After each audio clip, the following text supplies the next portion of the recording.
Hello everyone, welcome to my YouTube channel. आज की इस वीडियो में हम डिस्कस करने जा रहे हैं टेंस का पार्ट 2। स्टूडेंट, पार्ट 1 में एक बार आप पार्ट 1 को जरूर देखिएगा। पार्ट 1 में हमने टेंस के बारे में, टेंस का बेसिक कॉन्सेप्ट देखा है कि टेंस होता क्या है, इससे कितने टाइप्स होते हैं और उसके बारे में हम आगे पढ़ते हैं। तो स्टूडेंट, पार्ट 1 में आपने प्रेजेंट इंडेफिनिट के बारे में मैंने आपको बताया कि प्रेजेंट इंडेफिनिट का यूज कहाँ पे करते हो और उसके जो इंपॉर्टेंट रूल्स है उसके बारे में हम डिस्कस कर रहे थे। हम 2 रूल डिस्कस कर चुके थे, अफर्मेटिव एंड नेगेटिव। यानी अगर नॉर्मल सेंटेंस आपको फॉर्म करना है इंडेफिनेट का तो कैसे फॉर्म करोगे, अगर उसका नेगेटिव फॉर्म करना है जैसे मैं स्कूल नहीं जाता हूँ, वह स्कूल नहीं जाता है, तो इसको आप कैसे फॉर्म करोगे। आज हमारा थर्ड है interrogative sentence. Interrogative sentence, interrogative यानी प्रेजेंट का हम देख रहे हैं, प्रेजेंट इंडेफिनिट। प्रेजेंट इंडेफिनिट का ही हम कौन सा देख रहे हैं स्टूडेंट, रूल नंबर 3 देख रहे हैं। इंटेरोगेटिव सेंटेंस की फॉर्मेशन हम कैसे करते हैं। ओके, इंटेरोगेटिव सेंटेंस की फॉर्मेशन कैसे होती है इसमें हम ये देख रहे हैं। स्टूडेंट, हमेशा याद रखना, जो इंटेरोगेटिव सेंटेंस हम फॉर्म करते हैं, इंटेरोगेटिव सेंटेंस बनाते हैं, इसका स्ट्रक्चर क्या होता है। इसका स्ट्रक्चर कुछ ऐसा होता है। सबसे पहले आप क्या लिखते हैं, helping verb, subject, then main verb and then object. अगर आपके पास सेंटेंस में कोई भी WH फैमिली प्रेजेंट है, WH फैमिली प्रेजेंट है, तो सबसे पहले आप WH फैमिली को लिखते हैं। WH फैमिली को सबसे पहले लिखेंगे अगर आपके पास है। अगर नहीं है तो helping verb, subject, main verb और ऑब्जेक्ट। ये जो हमारा स्ट्रक्चर होता है इंटरोगेटिव सेंटेंस का, इसको बहुत अच्छे से नोट कर लेना। ये जो स्ट्रक्चर है स्टूडेंट, ये हमारा इंटरोगेटिव सेंटेंस का स्ट्रक्चर है। Got it. तो अब हम आप कल की क्लास में आपने देखा था, जब आपने नेगेटिव सेंटेंस बनाया था, तो नेगेटिव को आपने कैसे फॉर्म किया था स्टूडेंट। जब आपने नेगेटिव सेंटेंस का फॉर्मूला देखा था तो क्या था वो, सब्जेक्ट प्लस में do, does plus not plus V1 plus object. आपका ये वाला स्ट्रक्चर था नेगेटिव सेंटेंस को फॉर्म करने के लिए। तो मेरे को क्या चाहिए, हेल्पिंग वर्ब चाहिए। तो हेल्पिंग वर्ब क्या है मेरे पास यहाँ पे, डू एंड डज। तो डू एंड डज को सबसे पहले लिखोगे आप। अगर आपको इंटेरोगेटिव बनाना है तो डू एंड डज को हम सबसे पहले लिखेंगे। इसके बाद सब्जेक्ट, फिर वर्ब हमारा आ जाएगा V1 देन ऑब्जेक्ट। तो ये हमारा इंटेरोगेटिव सेंटेंस का स्ट्रक्चर है। ये हमारा इंटेरोगेटिव सेंटेंस का स्ट्रक्चर है। कंफ्यूज नहीं होना है आपको कि प्रेजेंट इंडेफिनिट में हमारे पास हेल्पिंग वर्ब क्या है क्या नहीं है। तो इसमें आपके पास इज एम आर नहीं होता है। इसमें जो भी आप लेते हो डू डज लेते हो क्वेश्चन के लिए। तो इसमें आप क्या लोगे, डू डज को सबसे पहले लोगे, सब्जेक्ट, फिर वर्ब की first form, then object. Got it. जैसे मैं एक सेंटेंस लिखती हूँ, क्या वह पत्र नहीं लिखता है, तो वह बोल रही हूँ मैं। तो सब्जेक्ट क्या है हमारे पास, सिंगुलर है, तो किसका यूज करना है, हमें डज का यूज करना है। कल की क्लास में मैंने आपको बताया है कि do is always use for plural subject and does is always use for singular subject. Okay, does he write a letter, क्या वह पत्र लिखता है। इंटेरोगेटिव का मतलब क्या है, प्रश्नवाचक, यानी इसमें आप क्वेश्चन पूछते हो। ठीक है, सवाल जवाब होता है, इंटेरोगेशन होता है, उसको बोलते हैं हम इंटेरोगेटिव। तो क्या बनेगा हमारा student, does he write a letter. Got it. यानी सेंटेंस की फॉर्मेशन कैसे करोगे, सबसे पहले आप हेल्पिंग वर्ब। अगर मैं लिखूं क्या वे पत्र लिखते हैं, तो क्या आ जाएगा, do they write a letter. Got it. यहाँ पे राइट्स नहीं करोगे, राइट करोगे, क्योंकि यस आपने पहले यहाँ पे ऐड कर दिया है। और यहाँ पे सब्जेक्ट कैसा है बच्चे, प्लूरल है, तो डू, और यहाँ पे भी क्या आएगा, do they write a letter. Next हम देखते हैं इंटेरोगेटिव नेगेटिव सेंटेंस। आप सबको ये समझ में आया है। एक मिनट आप इसे जब तक नोट करिए, फिर मैं आपको आगे बताती हूँ।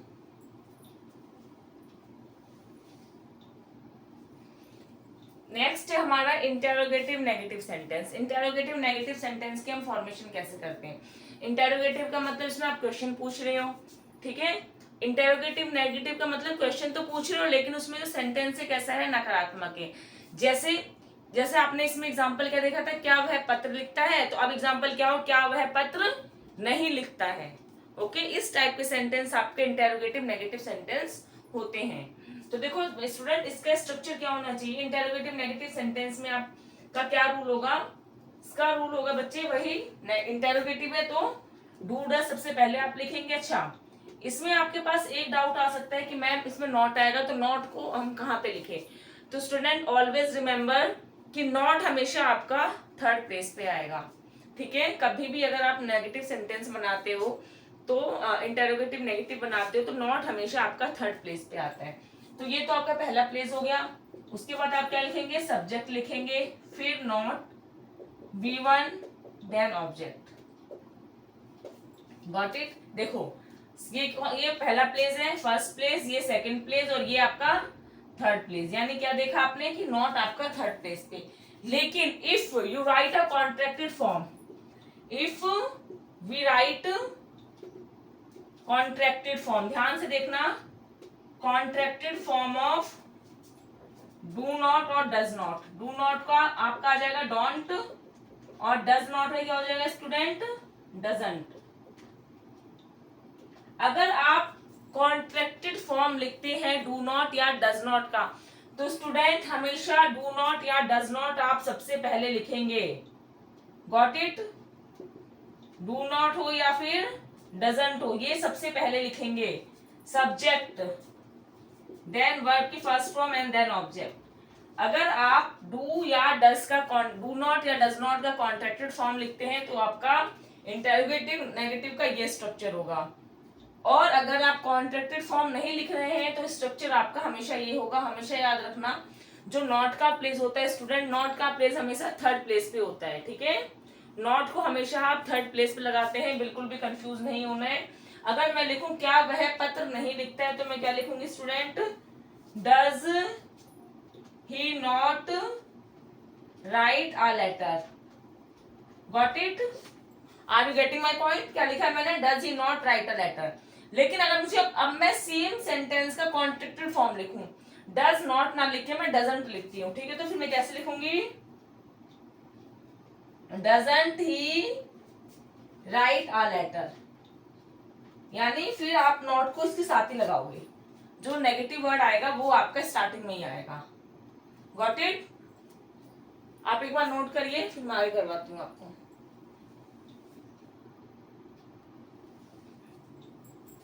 स्टूडेंट्स, तो अब तक हम क्या क्या समझ चुके हैं प्रेजेंट इंडेफिनेट में? सबसे पहले हम देख रहे हैं टेंस में प्रेजेंट इंडेफिनेट के बारे में। तो प्रेजेंट इंडेफिनेट के बारे में आपने देखा है कि प्रेजेंट इंडेफिनेट का यूज हम कहाँ कहाँ करते हैं, इसका यूज हम किस टाइप से करते हैं, कब इसको फॉर्मल में हम कैसे यूज करते हैं, इनफॉर्मल में हम कैसे यूज करते हैं, ये सब आपने देखा है।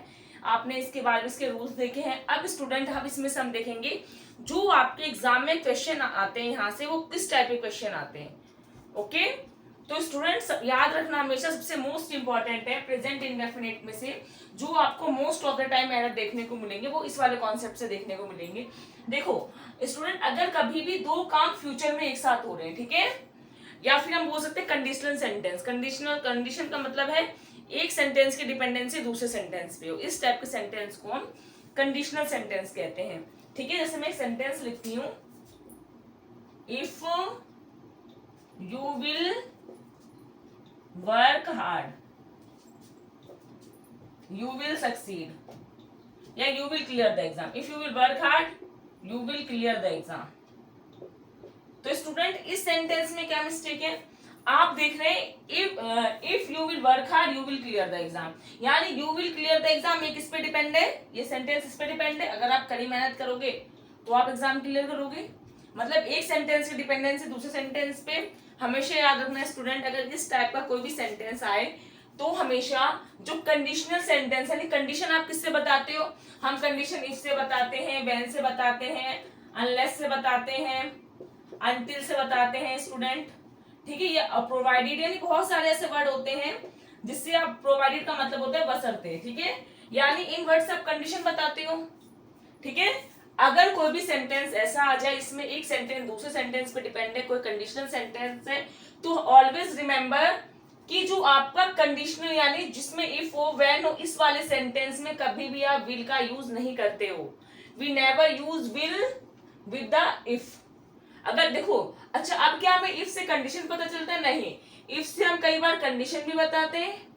जैसे इस वाले सेंटेंस में आप क्या देख पा रहे हैं कि कंडीशन को बता रहे हैं। और इफ से हम कोई भी इमेजिनरी सेंटेंस हो, कोई भी इमेजिनरी सेंटेंस हो, इमेजिनरी सेंटेंस की स्टार्टिंग भी हम इफ से करते हैं स्टूडेंट, और कंडीशन भी बताया जाता है और इमेजिनरी सेंटेंस भी होता है, ठीक है।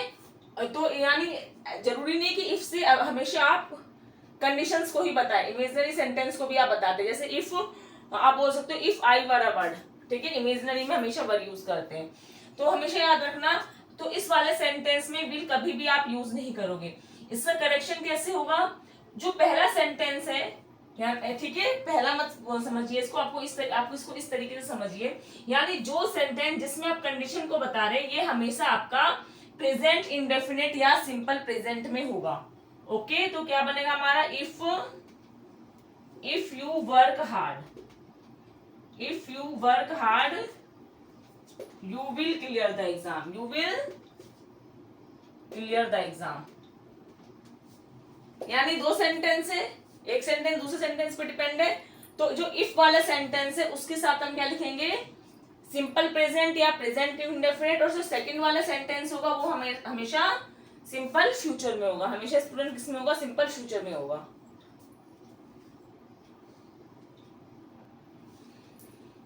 कई बार स्टूडेंट आप गलतियां करते हैं, आप इसको इस तरीके से याद करते हैं कि कभी भी सेंटेंस में हम दो बार विल का यूज नहीं करेंगे। ओके, कई बार आप इसको इस तरीके से पढ़ते हैं कि कभी भी सेंटेंस में हमें दो बार विल का यूज नहीं करना है, तो ऐसा नहीं होता है, हमेशा याद रखना। अगर मैं ये सेंटेंस लिखूं, he will come and I will go, I will go, तो इस सेंटेंस में कोई मिस्टेक है क्या, नो, इस सेंटेंस में कोई एरर नहीं, कोई मिस्टेक नहीं है। तो इसको इस तरीके से याद मत रखना कि सेंटेंस में कभी भी हम दो बार विल का यूज या दो बार शैल का यूज या एक बार विल एक बार शैल का यूज नहीं करेंगे, इसको इस तरीके से याद नहीं रखना है। ओके, आपको ध्यान रखना है, अगर सेंटेंस कैसा है बच्चे, कंडीशनल सेंटेंस है, एक सेंटेंस दूसरे सेंटेंस पे डिपेंड है, तो जिस सेंटेंस में हम कंडीशन को बता रहे हैं, यानी इफ व्हेन, इस वाले सेंटेंस को हमेशा हम सिंपल प्रेजेंट में लिखते हैं, और जो सेकंड वाला होता है, सेकंड को हम किस में लिखते हैं बच्चे, सेकंड को हमेशा हम सिंपल फ्यूचर में लिखते हैं। Got it?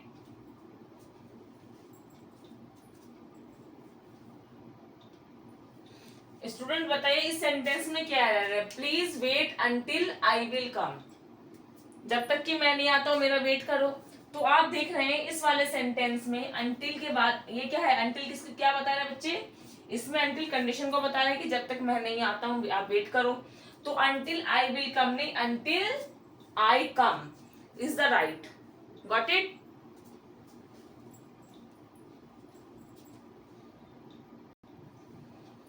तो स्टूडेंट इस कॉन्सेप्ट में आपने क्या सीखा है कि अगर कभी भी कंडीशनल सेंटेंस आ जाए स्टूडेंट, ये प्रेजेंट इंडेफिनिट का ही एरर है, इसलिए हम आपको इसको यहीं पे बता रहे हैं, ठीक है। कंडीशनल सेंटेंस का आपका टॉपिक है, उसमें भी आप इससे कॉन्सेप्ट को देखेंगे, ठीक है।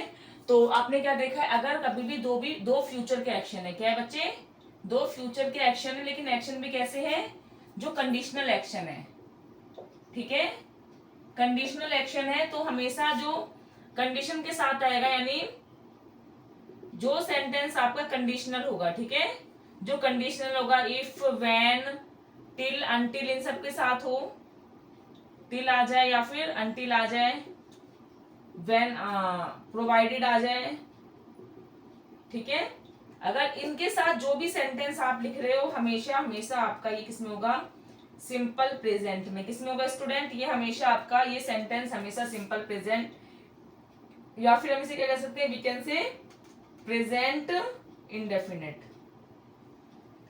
इंडेफिनिट, यानी ये तो सिंपल प्रेजेंट या प्रेजेंट इंडेफिनिट में होगा। जो सेकंड वाला एक्शन है हमारे, यानी जो सेकंड सेंटेंस है वो हमेशा हमेशा होगा हमारा सिंपल फ्यूचर में। ओके, तो ये कॉन्सेप्ट है, इसको आप बहुत अच्छे से नोट डाउन कर ले, ठीक है। आपका 200% एरर यहाँ से पूछा जाता है, प्रेजेंट इंडेफिनिट में अगर कहीं से कुछ एरर आते हैं, मोस्ट ऑफ द टाइम तो ये वाला है, और एक जो मैंने आपको प्रीवियस वीडियो में बताया था फॉर्मल इनफॉर्मल वाला, एक आपका वहां से एरर आता है, प्लीज नोट डाउन।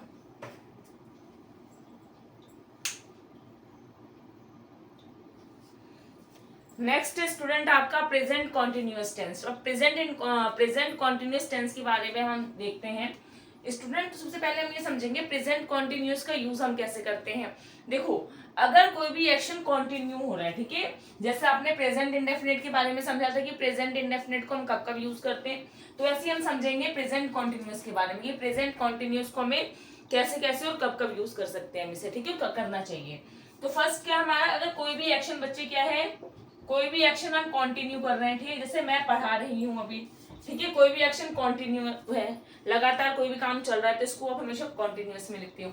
सेकंड है आपका action is going on, action is going on, ठीक है, eight the time of speaking, जब मैं बात कर रही हूँ एक्शन चल रहा है, भले ही उस एक्शन को देख पाऊं चाहे नहीं देख पाऊं, ठीक है।